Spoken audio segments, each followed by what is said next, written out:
Hi everyone. Welcome to our webinar on lead acquisition, and it's going to be today is going to be about focus on emails. I hope everyone is hearing us well. So today it's going to be about there are going to be like three hosts to this webinar about emails. The first one is going to be me, and the second one is going to be Brian Minnick. That I'll let him introduce right now if he wants to. And the second one is going to be Marie-Hélène. She's going to say a few words about herself. So I'll let them introduce themselves. So Brian, you're CEO of ZeroBounce. Maybe you can say a few words about yourself to start with. Sure. Sure. And thanks for having us today. So I'm Brian Minnick, the CEO of ZeroBounce, and we're an online email validation platform. And I really look forward to helping you guys today understand how to make sure you have high quality leads and good data. Look forward to it. Great. Marie-Hélène, a few words maybe?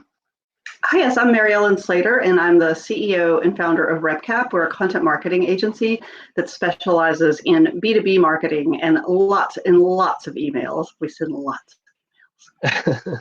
Great. So that's good you're here. And I'm Yanis Karjana, and I work at Ideta, and we're a software for chatbot development and automation of conversation. I'll start with a short introductions about email. It's going to be a bit of culture. So the first email sent was in 1971.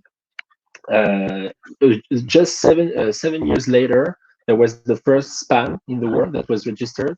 In 1996, Hotmail is launched. And so like in this short amount of time, you have reached like a wide adoption with Hotmail. It starts being the wide the wide adoption of email among people. With 2004, you have Gmail that like makes it even more makes it more widespread. And today, in 2020, you have more like 300 billion emails that are sent per day. So it's really huge, and it's something that in terms of history, you have, of course, it has replaced letter, but it's more than replacing letters. It's bringing a new communication, and it's doing things in terms of how companies work and the way it changed the world. It's really incredible, and you have like the trend is not slowing down at all, and so it's really important to speak about that. And the emails matter because, like, as you can see, like even quite people who are a bit more old, like more than 65, they're still using email. There is a wide access to email among this population. And you have like, and this is a really important stat, 94% of internet users open their mail inbox once a day. So when you take that into account, you realize that when you're doing like customer development, sales, or marketing, you realize email is actually a currency. Like that's the difference between a person visiting your website and a lead. It's just that's going to be the slightest hint you have about who they are. And this is the first transaction you'll have with them. So Marie-Hélène will talk about like how to handle their email and how to use it well, and how to cherish this relationship, this first relationship you have with them. But to start with, I'll speak about how to get them. And so there are several methods that exist. I'm just going to cover a few of them. It's mainly a reminder for you. You're probably using them in your day-to-day life. It's just a reminder before we can go to the next step, and so that we make sure we have all the ideas in the right place. So the first way to get emails is the lead generation ads. So for example, this is an example on Facebook. So you can, for example, click on the ad, and then you fill in a form so that you can, people are paying with their email to get additional information because you arouse their interest about your solution. So then the second, which is a bit less known, it's engineering as marketing. I like the example example of HubSpot. So they offer a service to their, so that's a service so that you can do a nice signature in your email. At the bottom of your email, you can put a nice signature. So it's really for people who start their business and want to look nice, and so that's exactly their target customer. So they're offering this service so that people, when they look into for an email signature, they're interested into this tool. That's for free. They offer it for you, and they get the email in exchange, and that's how you discover HubSpot. So that's an interesting way of doing it, and there are lots of potential in this method. What often works as well is offering support. So, for example, people are using your software, and they have question or they want to talk to you, and so you offer them support on your website via a tool. And basically, most of the time, you don't have like a real-time support, and you want their phone number or their email so that you can answer them.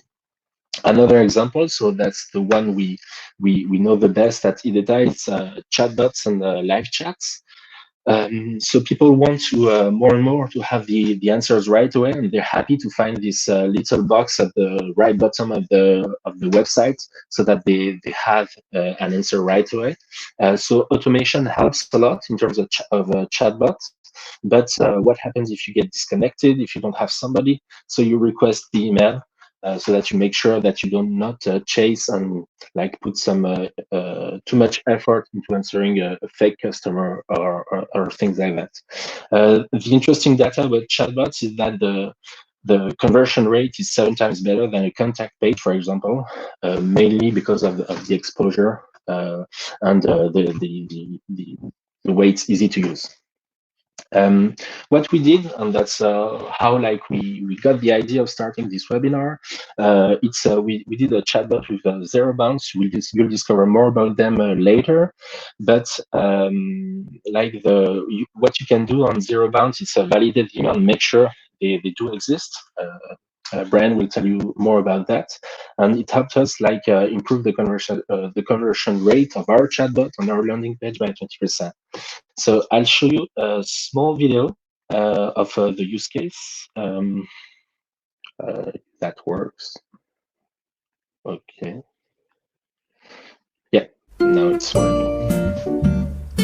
So I'll comment it. So for example, there are several tools for email validation or for chats. So if you have a classical chat, you can put an email and you put some data and you have still access to the email, and you can lose some time then chasing this customer that gave you a fake email. And if you have a proper validation system in your chatbot, what will happen is you have the person will be asking the question they want, and when it comes to the moment of email validation, you will detect that it's actually working or not, and then you can switch. You can tell them and detect that, and then send them a new message so that they can give an actual number. That's what improved the conversion rate on our platform, on our tool, because basically people try to test not to give their email and have access to content you're providing them for free. So another method is viral marketing. So you have it on, for example, on newsletter. For example, Madines, which is the French equivalent of TechCrunch, they always put that. So somebody transferred you this email, register to Madines. This is another newsletter, Science Tips. That's the same. There's always a call to subscribe, and it's an interesting way when you're sending out newsletter, to tell people, please, you like the content, please share it, and that's quite easy to do, and it's always interesting. And another way we experience at Ideta, it's free trial. So you can, for example, offer a free trial so that people discover your platform for a few days. I think Brian will tell us maybe later, but I think ZeroBounce has a free trial as well, and so that helps people getting to give their email at the very beginning, so that you can start sending them content. The other way, for example, you've experienced it yourself for this webinar, but it's a gated content. So you spend some time building like a webinar or a white paper or some other content, and like you request the email of people so that they can access the content, and so that you can make sure as well that they attend to the content to the webinar, for example. And then an interesting way is also a fear of missing out. So we have like this, for example, on Tazagi, it's a podcast about street art innovation. So it's a podcast, so you have it on audio, but then you want to go to the website to see the art she's talking about in her podcast. And then you subscribe to the newsletter to see the next episode. And so the sentence she's using in French, the translation is, do you want to be informed about the next episode? And so that's this fear of missing out that you can use in order to get people to give their emails. And then more basically, you have like marketing contests. Share your email so that you can win something. That's quite common. And then there are reviews. Good reviews drive customers. So people discover the reviews, they end up on your website, and it's more a classical method of getting their emails after that. And then there are the other ways. So there is database sharing, there is scrapping, there is guessing. So with manually or with tools like Drop Contact or whatever. But there are often problems with privacy regulations. So GDPR, CCPA, that's emerged lately. And it does not build the initial relationship with your customer. So there is not this first transaction. That's the start of everything. And it's not really the best way, the recommended way to do it. But like it can work, but it's not recommended. So from now on, I'm gonna leave the place to Brian, and I'm gonna turn my audio and video. Yes, thank you. So thanks everyone for joining today. And today what I'll talk about is how to process and validate the email addresses that you are accumulating in your systems or platforms. And as we continue to evolve into email, as you saw the charts and the stats, everything is going towards it. It's incredibly important that you validate the list or you validate the email addresses that you're receiving. Especially what we've seen in the pandemic, we're seeing lists, the invalid rate continue to increase as there's churn in companies and people moving around the job industries. But what we're seeing is around 22% of your list will go bad every single year. So, as it's important to not only be filling it, but to also cleaning out the old and the bad ones. And so that's something that is really important, and ZeroBounce can help. There's 31 billion emails bouncing every single day, and that is a lot. Bounced emails are really bad for your reputation, and I'll talk a little bit about that as well. And then in general, about 16% of all your emails are landing in spam. And some of this can be much higher if you're not paying attention to the reputation that you have on your email servers, and also if you are not paying attention to the quality of the emails that you're collecting, and then you continue to try to send to them. And so, our goal as a company and our mission statement is to help you get into the inbox. It's so important to talk about delivered. And so delivered might be in the spam folder, and it's really important to make sure that you're getting into the inbox.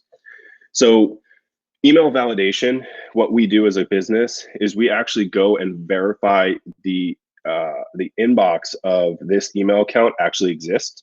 So we go and create an established connection with the mailbox, see if there's a real recipient there, and provide those results back to you. And we do this really fast, and we also do this at massive scale. And so what's important is, exactly how it's mentioned and showed, as you're collecting data, you can validate it in real time to make sure that people aren't jumping loops to get through your, gated content or content that you want to protect. And so how do you get into, making sure you get into the inbox? A lot of it has to do with your reputation as a sender. Getting into the inbox is the single most important thing that you should focus on when you're talking about your emails. 1 million emails into the spam folder is 1 million paperweights, basically. They're not useful. No one's going to read them. Your conversions will be bad. 1 million emails into the inbox is the secret. And so really important to validate your email addresses. So whether you're acquiring data or you are capturing the data or you have data from old systems and you want to move them, I highly recommend that you take a look at a company like us, ZeroBounce. We're incredibly passionate about the privacy of your data and the accuracy of our results. And we have really 2 ways to do it, to do validation. In case you're interested, we have a bulk function, which would allow you to submit in large files, and we'll process the email addresses and provide you back with the status. Or you can do it in real time, which is what Yana showed in the chatbot. Our API can be built into anything as long as you have a technical resource to help you integrate it. So something I highly recommend. The one thing that I really want to stress today, and what I think is the most important part of an email address, is to make sure it's a good email address. So really important, and something that you definitely want to pay attention to and validate it. So again, imagine us being the person walking down the street and knocking on doors to see if people are home. And when you have an address that does not exist on the street, we will tell you that. And so that's what's really important about what we do and the value behind it. How often should you clean your list or clean your data? This is a question we very commonly get.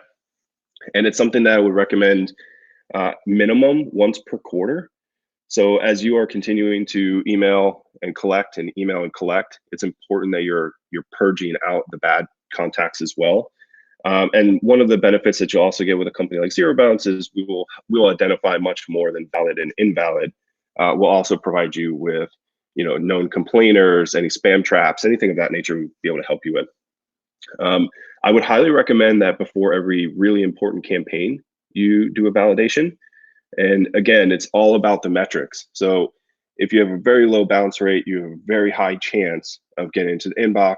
When you have inbox, then you have marketing, and everything really starts to work to your benefit. If you have a bounce rate that is higher than 2%, you need to validate your list. And when I say that, I mean, this could have been the first send or the last send that you've done. If you've ever had bounce rates higher than 2%, you have to clean your list, because these things will eventually start to ruin and tarnish your reputation, and you'll be doing a lot of sending and no inboxing. So really something to make sure that you're paying attention to. And another really great thing is our real-time API. So as someone gives you a email address, whether this is on your contact form, your chatbot, a lead capture form, whatever it might be, it's something that's really helpful to have the API added there. And at ZeroBounce, one of the things that we do is we provide a free trial. It's really a freemium product. If it's something you might be interested in, we provide everyone a completely full version of our platform for free. You can do 100 validations per month at zero cost. And if you need more, obviously that's when we would help and provide a package for you. But just to give people some context, if you needed 100,000 records validated, that would take approximately 40 minutes for us to process and would cost you about $390 US.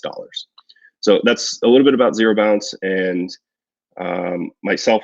And I also hope that this information resonates with you. But again, the most important thing I want to stress is, please remember quality over quantity.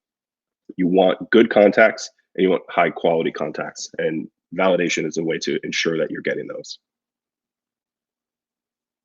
So with that, I will pass over to you, Marielle. Yes, great. Thank you, Brian. Maybe Marilyn can take over from there. Sure. All right, happily. So where I pick up, I want to tell you guys, I am a super fan of ZeroBounce. I think that the work that I do in terms of the content, if you don't get deliverability right, the content doesn't matter. I actually encounter quite a few people sometimes. They're like, well, my content's good, I got to do something, we're doing something wrong. And it's like you get in there and you realize the problem isn't what they're sending, it's in how they've cared for their list. So thank you, Brian, for that. All right, let's talk about how to use emails. So once you've got their email address, you've validated it, and you've determined that it's correct, right? That it's a good deliverable match. So now this is where the magic can happen, right? Let's talk about what do we send these people and how do we keep them engaged? Okay, so the first thing I want you to do is don't think about emails. People often think about emails in a very transactional way. It's like, I'm sending an email here, I'm sending an email there.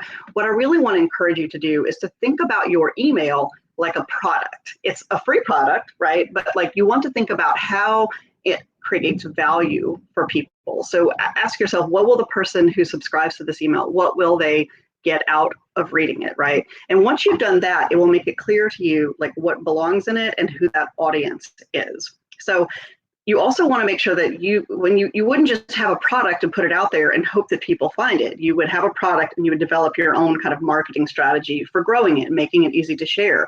So when people come into the list and they join, welcome them, right? And then make it easy for them to share with others, because one of the great things about email, I like to say that email was the original social network. Like sometimes you look at the data and people will pay a lot of attention to like, oh, are we on Twitter? Are we on Facebook? But like the real gold standard is, did you send somebody? Did they forward it to their colleagues or their friends? Like, it's a privilege to be in the inbox. And if you can get people excited about what you're sending, like there's no better indication of that than if they are actually forwarding it along. So make yourself easy to forward. Earlier we talked a little bit about gated offerings. So just put those things there. That's a way to capture email. But I want to also say, if you want to protect your deliverability and you want to protect your relationship with your subscriber, make it really clear what you're signing them up for. So if somebody comes to your site and they said, add me, I want to download this report, don't just add them to your email newsletter list so they start bombarding them once a week. That's not really what they signed up for. That's misleading. What you can do is say, download the report, and then have a checkbox that says like, oh yeah, I'd like to receive the monthly, like the weekly or monthly or whatever email, but be super clear.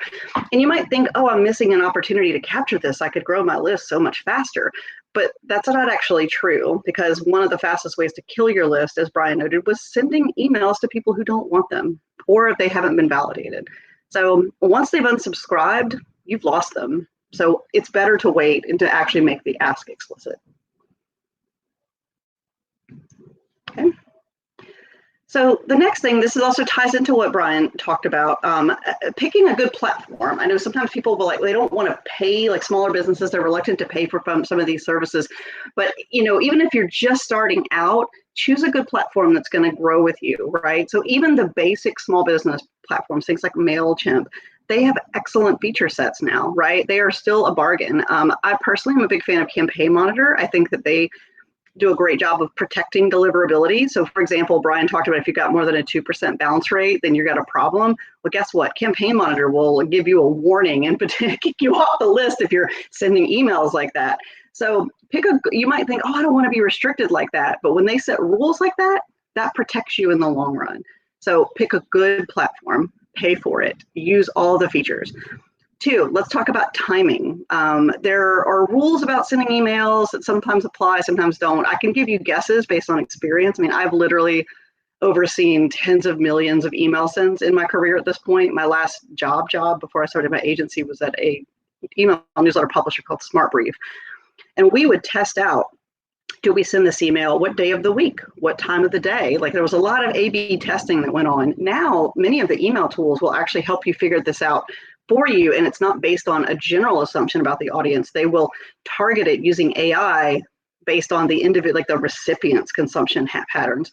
So either test it out, do some A/B testing, morning, night, different days of the week, look for the patterns that are best for your audience, or let the tech take over, like I do with Campaign Monitor. Another piece, again, deliverability, request whitelisting. So when somebody comes in and they subscribe, if you're getting a lot of soft bounces, you might already be getting blocked. So like, go ahead, ask up front when they sign up, hey, don't forget to whitelist me. People just need to be reminded, like that's all it is, just a little nudge. All right, so we're in the inbox, right? People are subscribing, they're excited. I want to talk about your voice now. This is a lot less technical, but it's in many ways the harder part once you nail this. So people don't actually want to get emails from brands, right? Unless they're offering a discount. And unless you want to be in the discount business, you need to come up with another hook. So instead, write your newsletter, send your emails as if you were sending a note to a friend. Professional does not mean not human, okay? You can talk about work in a human way. You can use your own distinctive writing voice. So write as a person writing to another person. Think about how you feel when something comes into your inbox. Again, unless it's got a discount, or it's got a free code, it needs to come from a person. So subject lines, this is a question I get asked about a lot, and it's also something that I have tested to death. There are some good tools out there that you can use. For example, CoSchedule has an excellent subject line tester that will help you monitor whether or not you're using some of the words that are commonly spam triggers and the like. This is an art and a science. But one, I'll tell you some of the rules, keep it snappy. You get like 5 to 7 words. 2, evoke an emotion. Don't give me business jargon. Give me what we call power words. You want to either create stress in someone or delight. You've either got to make them go, oh, I need to know about this. This is a problem. Or you need to go, what? That sounds amazing. Those are the 2 feelings that you get to get. You need to create intrigue in what's inside. 2, this is kind of a corollary to this one. Keep it honest. You can't write amazing subject lines and then give me a terrible email. So that subject line needs to match the substance and the tone of the email it says. Sending people off the wall subject lines and content that doesn't align is a really great way to get them to hit that unsubscribe button. People don't like to be tricked. No bait and switch. All right, the copy itself, remember, you're going to use your voice. There actually isn't a rule about how long or short the copy should be. The value that you create with the content matters more than the word content. So don't ramble, but if the idea is worthy, don't cut yourself off for no reason. One thing I will tell you, if you're looking at the first section of a newsletter, the longer, the lower, it will actually lower your click-through rate if you have a long first section. Second, back to that emotion, put love in your headlines. Don't send people walls of text, break it up into chunks and write interesting headlines. And then last but not least, do not sell me something up front. Again, if you want a transaction, then I guess it's a transaction, but what I'm encouraging you to do is downplay that pitch. Give value. Like at Smart Brief, we used to say the first 80% of that newsletter needed to be pure editorial value, right? Then you get to make an ask in that last 20%. The people who go all the way to the bottom, they're the ones that are ready for a sell. Images. This is something else I get a lot of questions about. They're like, what kind of images should I have? Should I have images at all? I do think images are helpful. Don't use them for decoration. Use them to communicate information. One thing I really like to do is actually use my own shots. I found that engagement in our newsletters went up considerably when we started using informal custom photography taken with my iPhone as opposed to stock photos of people at work, right? Everybody recognizes these photos. They're quite generic. So authenticity matters a lot more than production value. Like take your own pictures, do something fun. Also bring in a little movement. So you cannot host video in an email. I get that question a lot too. But what you can do is you'll have a still image and then it can link out to video. But you can use GIFs or GIFs, depending on which side of that pronunciation battle you're on. This could be fun. So here's an example of what I mean in my newsletter. I was talking about deadlines and I was quoting Douglas Adams. And so I could have had some generic picture, about somebody frazzled at work with a deadline, but this is me on my front porch holding up I think actually my teenager's copy of the Douglas Adams, book. So, and that's a quote from Douglas Adams. And then one of the rules that I have, like I talked about using your voice and like bringing your voice into the newsletter is I always like to quote my friend Mike Harden, who's one of the best. He's a serial founder, but he's also one of the best marketers I've ever known. And he has a rule. He says, anytime you have to choose between being professional and being memorable, pick memorable. And Mike, he's from New Zealand. He's very memorable. All right. Thank you, Marilyn. That was very insightful. Thank you, Brian, as well. I think it's time to answer a few questions from the attendees, if they have a few. So you can ask your question in the chat box, and we'll be happy to answer them. So do not hesitate. I'll be saying them aloud. So if you have questions for me, Brian, or Marilyn, yeah, that's the moment. Well, I have a question for you. If while everybody's gathering their thoughts, so how do you maintain the balance of like building sort of using this technology to like still sound like a human and bring your voice in and have it feel like, because you want to scale, right? How do you use the tech so that it feels more human? Yeah, so it's a very good question. Like on our side, like at Ideta, what we really do, it's really like the technical part, and so then we really collaborate with marketing agency, freelancers that really can bring that voice. But basically, it's about the same way, and like the tips you used for your marketing for marketing emails, they're really the same for your chatbots. Like there are some core values like do not trick your customer, do not try to get them, do not make them believe it's not a robot if it is. Like if you're handing over to a robot or if you're handing over to a human, just say it. There's a few questions that maybe I can answer that came in. I'd like to go ahead and take a stab at that. So from Sharon, do you think it's a good idea to buy an email list? No, I do not. I think it's a terrible idea. She's baiting you, Brian. I think it's a terrible idea. People do it. Don't get me wrong. I will tell you this. You better validate it. I will tell you that.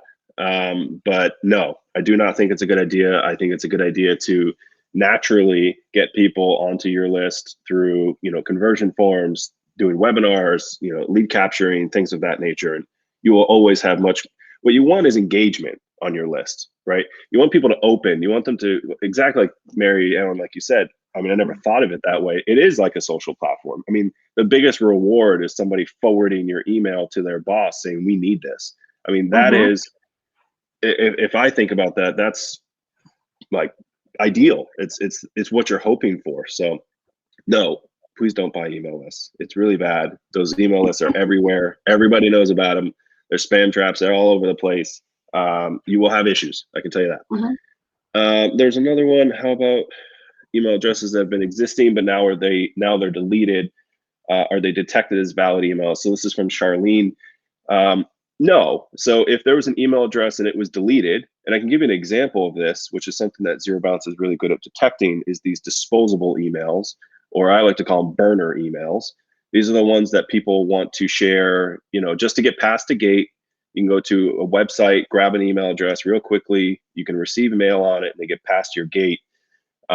You want to block those as well, is the truthful response there. But no, if it was valid and you accepted it, and 6 months later it turns invalid, you'd have to obviously validate that email address to find out. But yeah, we would detect that as an invalid email.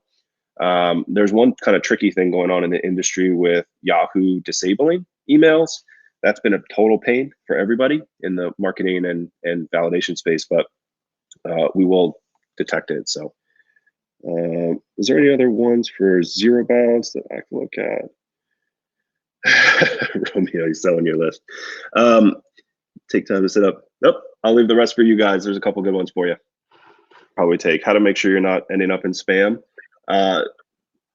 Organically get your emails the right way, capture your emails the right way, validate them, send them content that makes sure it's engaging, right? You want openers, you want clickers,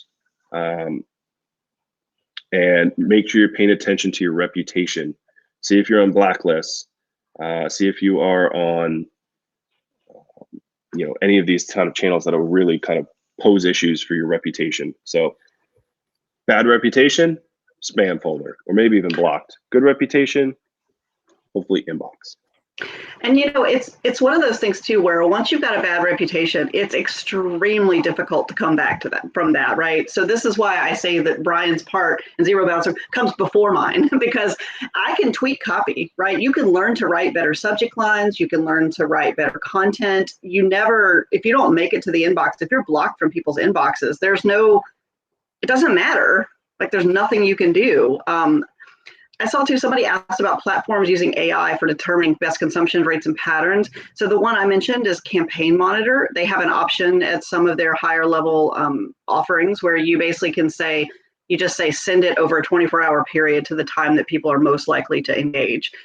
There's some other tools out there, like Litmus is another platform that you can use to kind of start to learn about. These are all things that kind of think about it like your core email platform, however you're going to send, whether it's HubSpot or Campaign Monitor or MailChimp, and then you can start to incorporate other services around it. So you need that validation service. You can use these tools like Litmus, these other sort of platforms that can help you take it to the next level.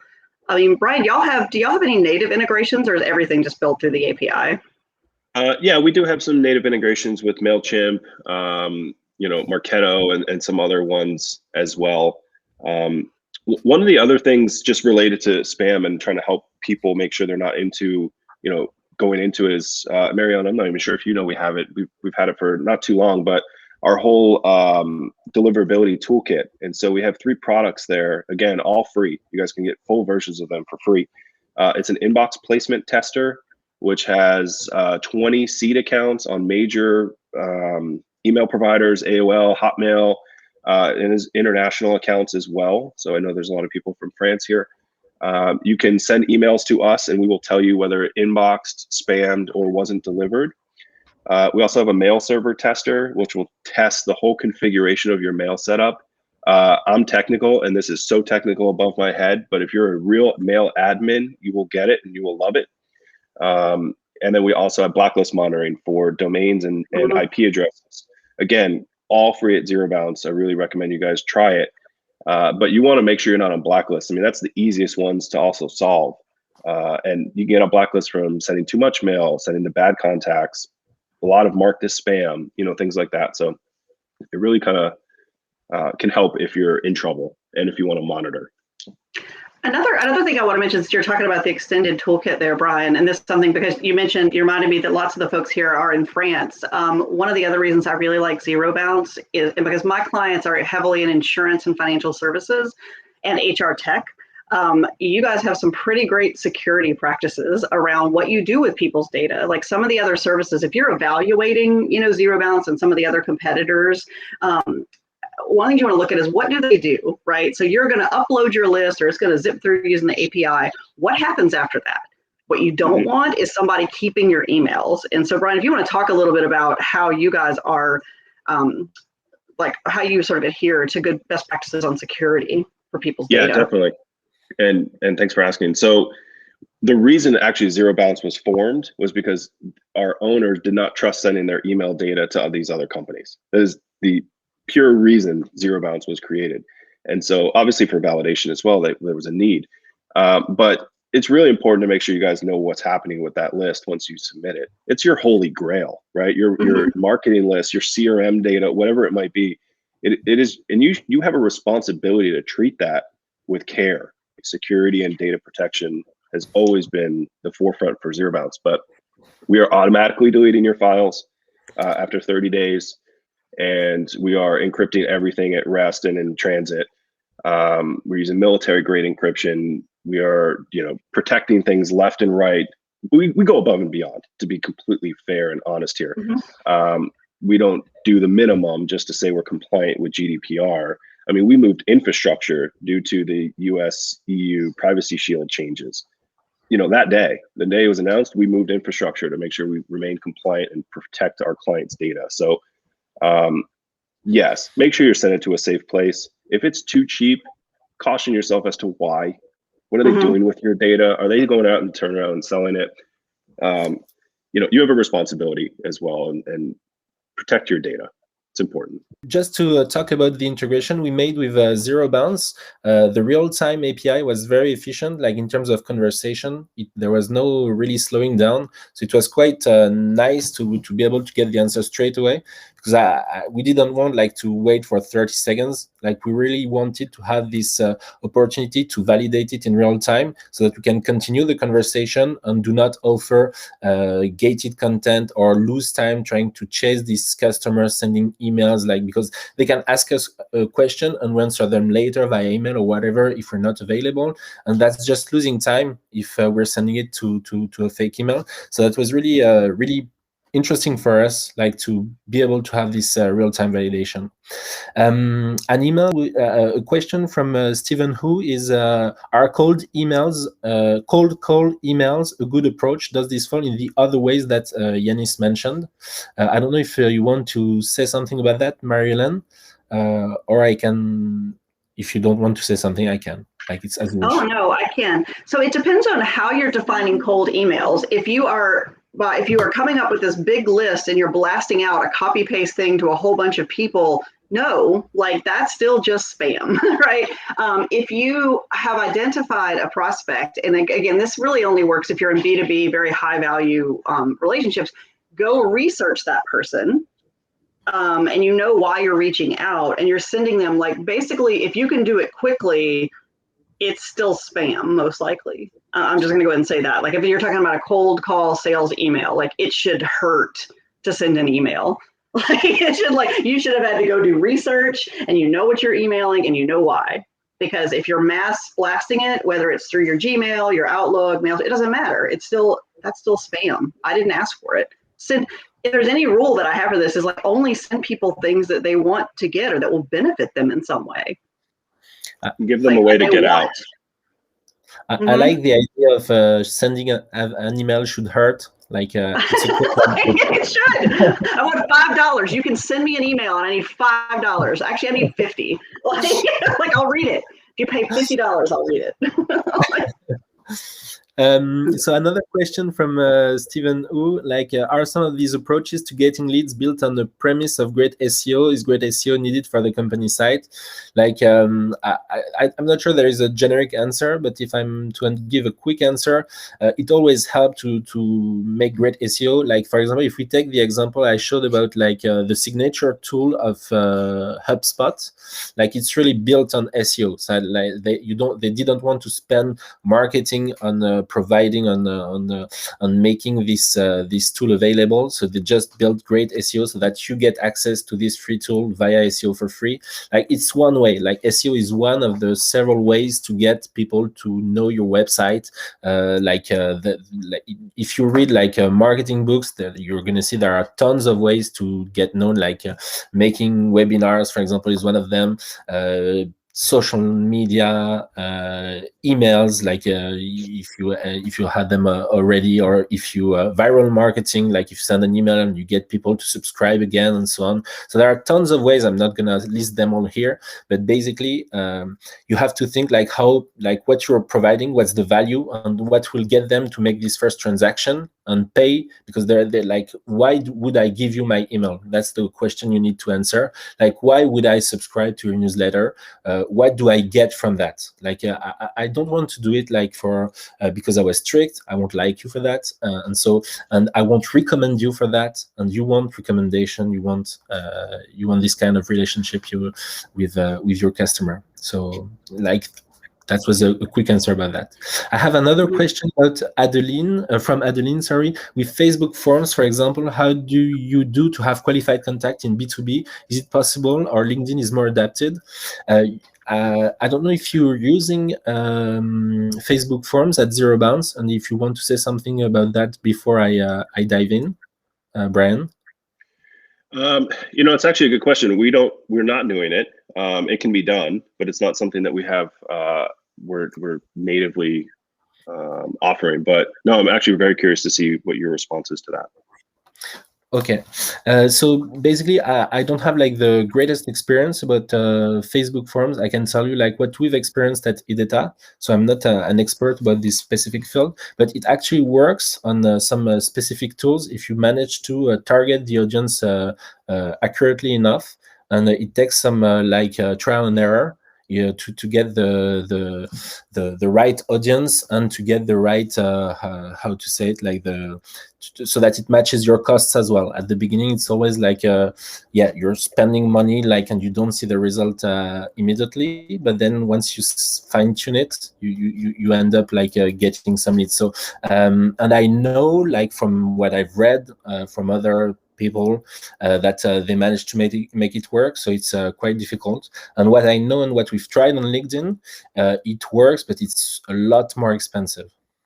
So it really depends on what you're saying, the price you're selling, and so it's really something you need to think about. So I hope I answered your question about that. I don't think, did I miss a question? So Adeline said thank you. And so we have a question from T. So how does it take time to set up a live chat with email verification? So for us, like the email verification we built with ZeroBounce only takes a few minutes. Like you just need to get the API key from ZeroBounce, and we have a template dedicated to that. So it's going to be quite easy to manage that. Do you have like any more questions? Because otherwise we'll be closing this this webinar. But feel free to ask them. See somebody's typing. Go ahead. Yeah. No, I was just going to go back to the SEO question. Is it needed to help get leads? I think the answer here is always yes.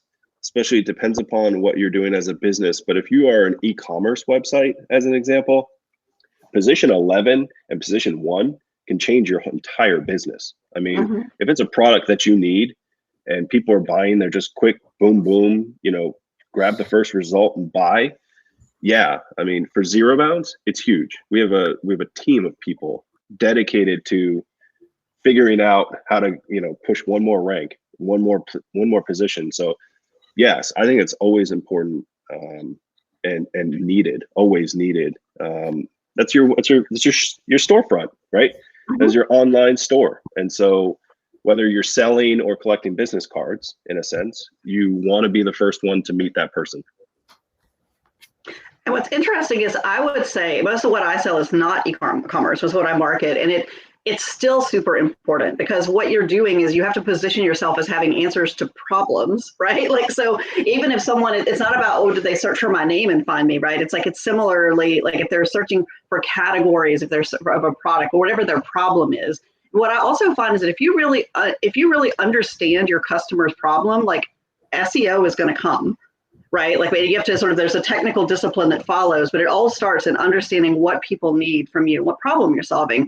And I think there was a question in the chat for me about how people can grow their list, because we've told you all the things you're not allowed to do, right? Like, you can't buy a list, you're not supposed to call people. And like, this is where, I'm not going to lie, this isn't easy, right? It's like step 1 is be interesting, like, and be helpful. And you do have to create content, and you have to create solutions like digital interact. Like CoSchedule does a great job of this. HubSpot does a great job of this.